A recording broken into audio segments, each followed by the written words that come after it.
ইসলামের বিধিবিধানকে মস্কারি করা হইল বাউলাদের কাজ।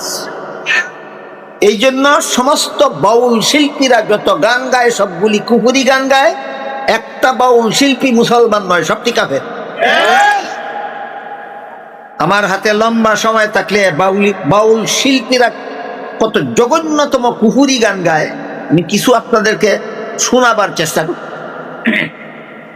তো এক বাউলে গান গায়, মনের নামাজ বড় নামাজ জীবনে একবার পড়লেই হয়, মনে মনে নামাজ পড়লে হয়।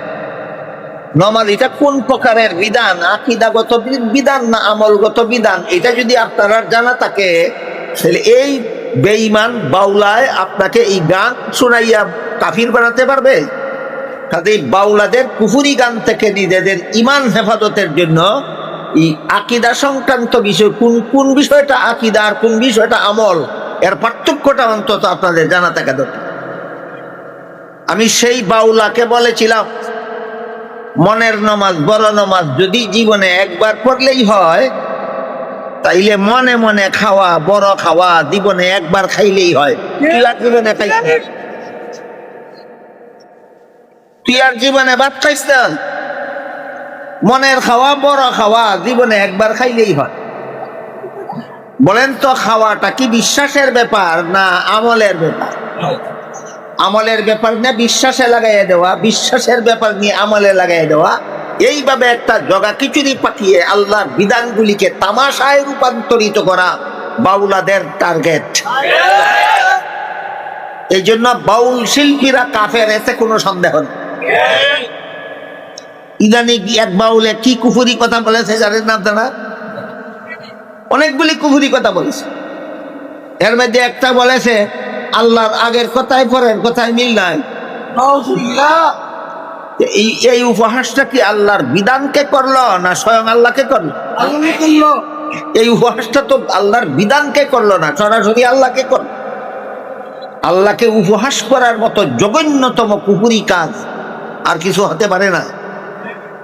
এই ধরনের নিকৃষ্টতম কাফের যারা আল্লাহর বিধানকে নিয়ে মস্তানি করে, আল্লাহকে নিয়ে মস্করা করে, এদের পক্ষে যে সমস্ত তথাকথিত বুদ্ধিজীবীরা আবার ওকালতি করে, এদেরকে আমি বলি লাল কুকুর শিয়ালের ভাই। এরা কেমন কুকুর কার ভাই? এরা লাল কুকুর শিয়ালের ভাই।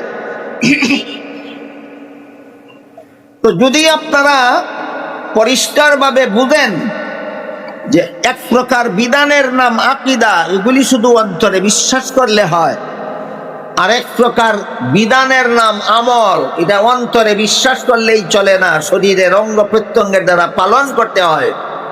যদি আপনাদের ভালোভাবে জানা থাকে তাইলে মনের নামাজ বড় নামাজ জীবনে একবার পড়লেই হয়, এই কুফুরি গান গাইয়া আপনাদের বেঈমান বানাতে পারবেন। এই হইল আল্লাহর দ্বিতীয় প্রকার বিধান। প্রথম প্রকার বিধানের নাম আকীদা, দ্বিতীয় প্রকার বিধানের নাম আমল। বুঝতে পারলেন? প্রথম প্রকার বিধানের নাম আকীদা, দ্বিতীয় প্রকার বিধানের নাম আমল।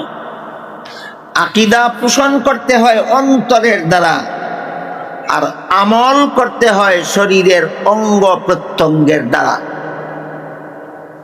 এই দুইটার মধ্যে আকীদা হইল পূর্ব শর্ত। আকীদা যদি শুদ্ধ থাকে তাহলে আমল গ্রহণযোগ্য হয়।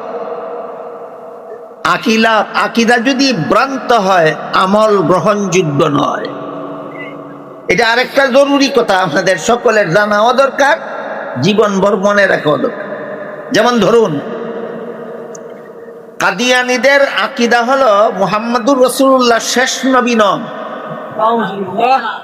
আপনাদের আকীদা হলো মুহাম্মদুর রাসূলুল্লাহ শেষ নবী। কাদিয়ানীরা মুহাম্মদুর রাসূলুল্লাহকে শেষ নবী বিশ্বাস করে না, এই আকীদা পোষণ করে না। আল্লাহ কুরআনে আমাদের নবীকে খাতামুন নবিয়্যিন বলেছেন। হাদিস শরীফে রাসূল বলেছেন, আনা খাতামুন নবিয়্যিন লা নাবিয়্যা বাদি। আমি খাতামুন নবিয়্যিন, এর অর্থ হলো আমি শেষ নবী, আমার পরে আর কোনো নবী নাই। কোরআনের এই ঘোষণা যেহেতু কাদিয়ানী মানে না, এই জন্য কাদিয়ানী কাফের। কিন্তু এরা কি নিজেদেরকে নিজেরা কাফের বলে না মুসলমানের দল? এদের দলের নাম দিয়েছে আহমদিয়া, মুসলিম জামাত। মুসলিম জামাতের অর্থই মুসলমানের দল। বলেন মুসলমানেরাই মুসলমানের দল নাম দিল না কাফিররা নিজেদের মুসলমানের দল নাম দিল? কাফের হইল আমল খারাপ হওয়ার কারণে না কাফির হইল আকীদা খারাপ হওয়ার কারণে? এখন কাদিয়ানীরা আকীদা খারাপ, মুহাম্মদুর রাসূলকে শেষ নবী মানে না, আকীদা খারাপ, কিন্তু নামাজ পড়ে, রোজা রাখে, হজ করে, যাকাত দেয়। অনেক কাদিয়ানী নামাজ পড়ে, অনেক কাদিয়ানীরা রোজাও রাখে, অনেক কাদিয়ানীরা হজও করে, যাকাতও দেয়, অনেক কাদিয়ানীরা মসজিদ নির্মাণ করে, আজানও দেয়। আকীদা শুদ্ধ না ভুল? তাহলে আপনাদের জানা থাকলে বলুন, কাদিয়ানীদের আকীদাটা ভুল হওয়া সত্ত্বেও এদের নামাজের কোনো দাম আছে না, রোজার কোনো দাম আছে না, ইবাদত বন্দেগীর কোনো দাম আছে না? দাম নাই। তাইলে আমল বড় না আকীদা বড়? এই সমাজের অনেক মুসলমান এই কথাটা বলে না, আমল বড় না আকীদা বড়?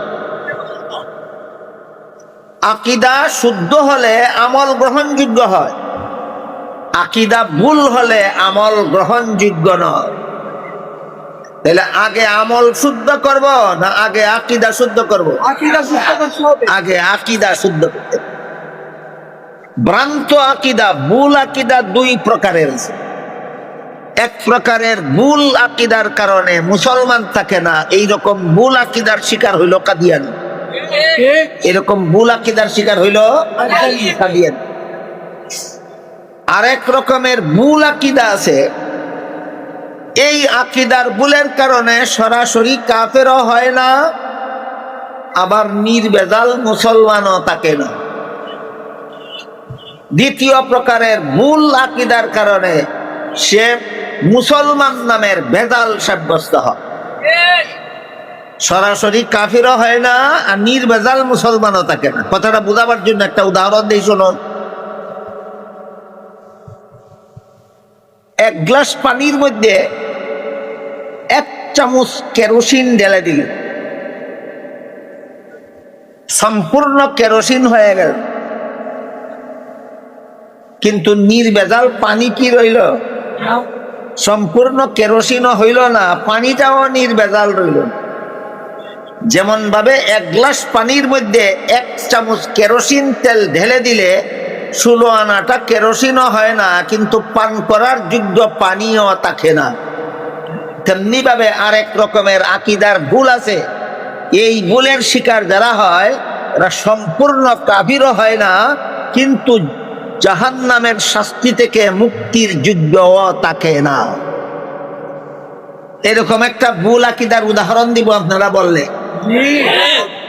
প্রথম প্রকার আকীদার ভুলের কারণে কাফির হইয়া যায়, দ্বিতীয় প্রকার আকীদার ভুলের কারণে কাফির হয় না, এটাকে গুমরা বলা হয়, পথভ্রষ্ট বলে। গুমরা মুসলমান, পথভ্রষ্ট মুসলমান।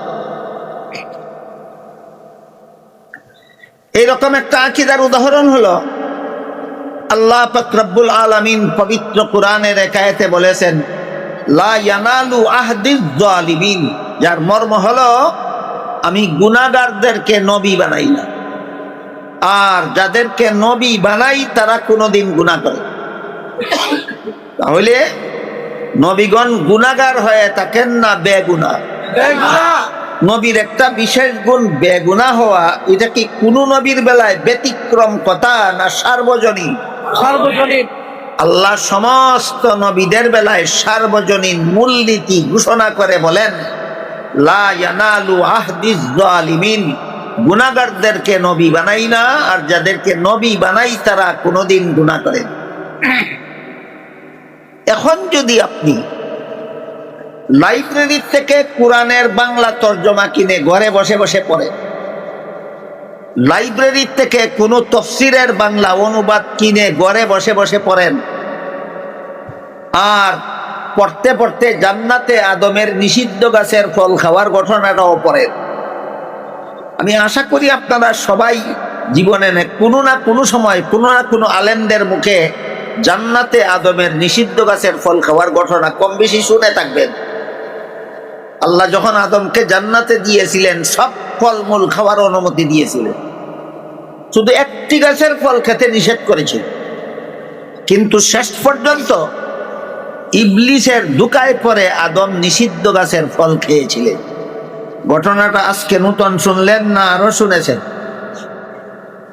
এই ঘটনাটা আপনি নিজে নিজে কোরআনের অনুবাদ পড়ে বুঝলেন, অথবা কোরআনের কোন তফসিরের বাংলা অনুবাদ পড়ে এই ঘটনাটা বুঝলেন।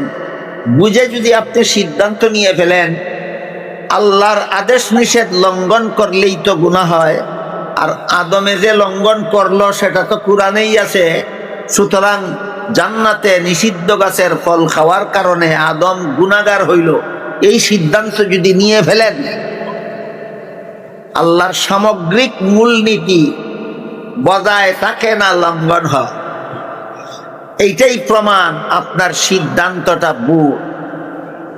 আপনার এই সিদ্ধান্ত গ্রহণ করা ভুল। আদমকে গুনাহগার মনে করা, কোন নবীকে গুনাহগার মনে করা, এটা বিশুদ্ধ আকীদা নয়, এটা ভ্রান্ত আকীদা। কোন নবীকে গুনাহগার মনে করা ইসলামের সহি আকীদা নয়, ইসলামের নামে ভ্রান্ত মতবাদ, ভুল আকীদা। তাহলে আদমের নিষিদ্ধ গাছের ফল খাওয়ার কারণে আমরা যদি তাকে গুনাহগার মনে করি, আমার মনে করাটা ভুল হবে কেন? কারণ আমার মনে করাটা আল্লাহর সামগ্রিক মূলনীতির সাথে সাংঘর্ষিক হয়। কথা বুঝেন কিনা দেখেন। প্রশ্ন হতে পারে তাহলে আদমের নিষিদ্ধ গাছের ফল খাওয়ার এমন কোন ব্যাখ্যা আছে যে ব্যাখ্যার দ্বারা তিনি গুনাহগার সাব্যস্ত হন না? অনেক ব্যাখ্যা আছে। সেই ব্যাখ্যাগুলি আমি আপনাদের সামনে সবিস্তারে তুলে ধরতে চাই না, অন্তত এক দুইটা উদাহরণ দেব ইনশাল্লাহ। কিন্তু এর আগে আমরা কোন নবীকে গুনাহগার সাব্যস্ত করার এই ভ্রান্ত মতবাদ মুসলমান সমাজে আমদানি হলো কোথা থেকে, ওই তার উৎস কোথায়, ঠিকানা কোথায়, সেটা বলতে চাই। নবীকে গুনাহগার মনে করা এটা ইসলামের নামে ভ্রান্ত মতবাদ।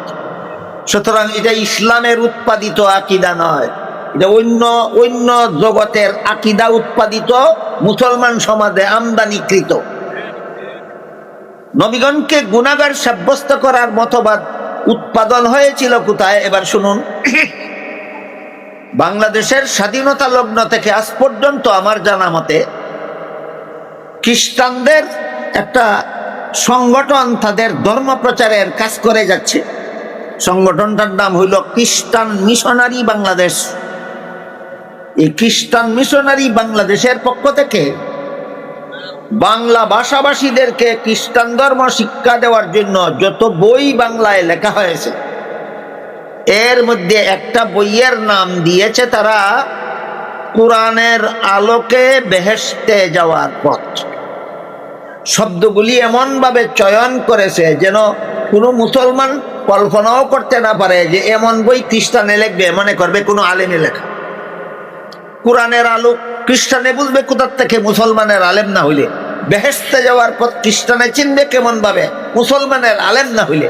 তাই এমন শব্দ চয়ন করে তারা বইয়ের নাম দিয়েছে যেন নাম দেখলে কোনো সাধারণ মুসলমান কল্পনাও করতে পারে না এটা খ্রিস্টানদের লেখা বই, আসলে এটা খ্রিস্টানদের লেখা বই। এই বইয়ে তারা লিখেছে প্রথম নবী আদম প্রথম গুনাহগার। কি ছিল আদমের গুনাহ?